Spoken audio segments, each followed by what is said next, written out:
Mexican, Chicano, Tex-Mex, it's comfort food where we come from. For people in the Valley, East Texas, West Texas, anywhere, Mexican Americans in Texas, El Paso, Brownsville, Laredo, San Antonio, everyone loves to barbecue. We grew up in Texas around a lot of beef. Texas, you can't shy away from tacos and beef. I feel like whatever you're doing, you can always in Texas kind of make a taco out of it and throw some beef in there because that's where we are and what we do. There's really no better way to use leftover barbecue. You just put it in a great homemade tortilla.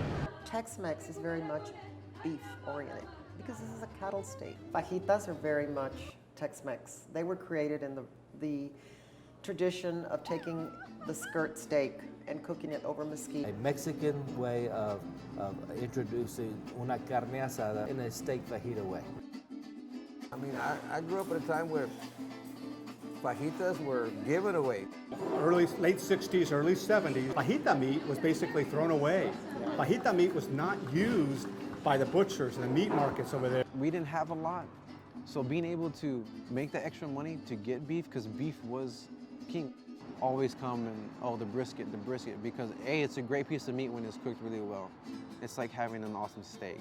Low and slow, it's time and temperature, comes off and it rests. When we slice and chop to order, we press the tortilla at the same time. That way you can try and get everything fresh and hot. And smokiness from the salsa complements the brisket. The avocado kind of tones it down a little bit. It'll soak up a little bit of, the salt or any of the grease from the brisket and tone down the heat. And all these are just to highlight the taco and to kind of bring it together. It doesn't really need it all, but it's the flavors that all kind of run together. Food is love. That's what it was in my home. You nourish your family, your children.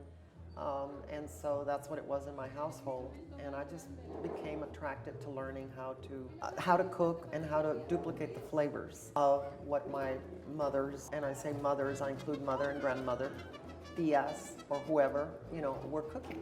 Any family get together, whether it was a birthday party, quinceañera, even weddings, it was always rice and beans, brisket, and homemade flour tortillas.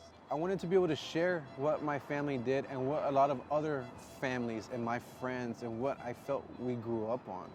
I wanted to share that with people. I want people from Arkansas, New York, California to come up here and us live up to our name and us live up to something as being Texans,